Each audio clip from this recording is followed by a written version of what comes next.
Un chapitre de la Bible. Genèse, chapitre 32. Le lendemain, de bon matin, Laban embrassa ses petits-enfants et ses filles et les bénit. Puis il partit et retourna chez lui. Jacob poursuivit sa route. Des anges de Dieu vinrent à sa rencontre et, en les voyant, il s'écria « C'est ici le camp de Dieu ». Et il nomma ce lieu Manahaim, les deux camps. Puis il envoya devant lui des messagers vers son frère Ésaü, au pays de Séhir, dans la steppe d'Édom. Il leur donna les instructions suivantes. « Voici ce que vous direz à mon seigneur Ésaü. Ainsi parle ton serviteur Jacob. J'ai séjourné chez Laban et j'y suis resté jusqu'à maintenant.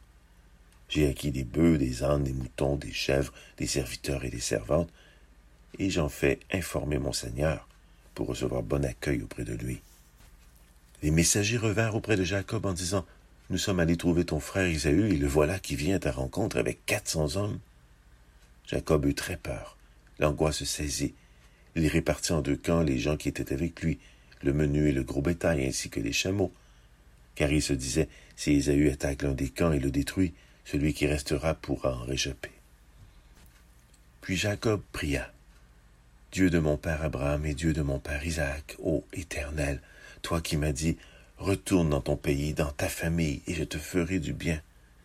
Je suis indigne de toutes les faveurs que tu as témoignées avec tant de fidélité à ton serviteur.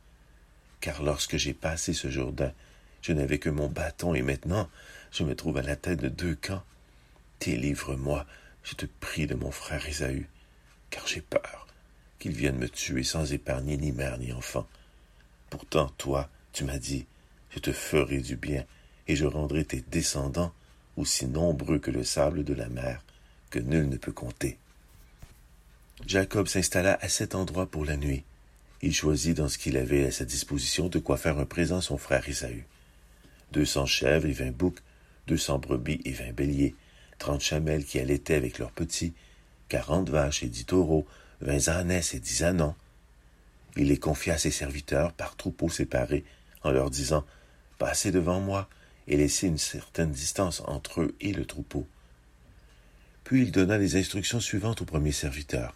« Quand tu rencontreras mon frère Ésaü et qu'il te demandera « Quel est ton maître? Où vas-tu et à qui appartient ce troupeau qui te précède? » Tu répondras « Mon maître est ton serviteur Jacob.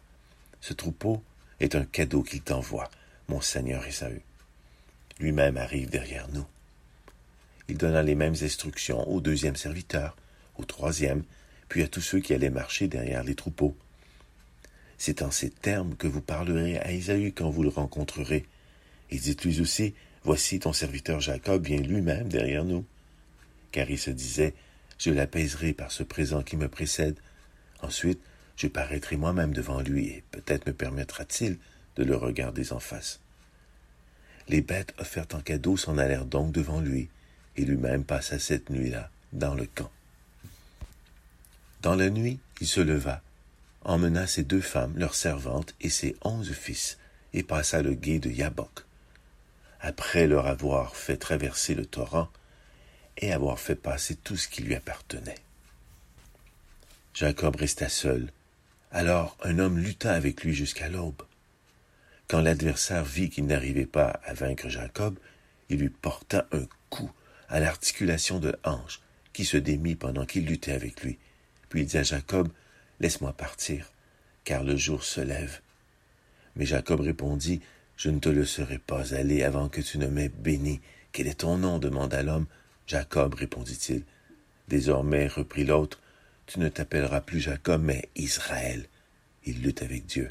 « Car tu as lutté avec Dieu et avec les hommes, et tu as vaincu. » Jacob l'interrogea, « S'il te plaît, fais-moi connaître ton nom. »« Pourquoi me demandes-tu mon nom? » lui répondit-il. Et il le bénit. Jacob nomma ce lieu Péniel, la face de Dieu. Car, dit-il, j'ai vu Dieu face à face, et j'ai eu la vie sauve. Quand il eut passé le gué de Péniel, le soleil se leva.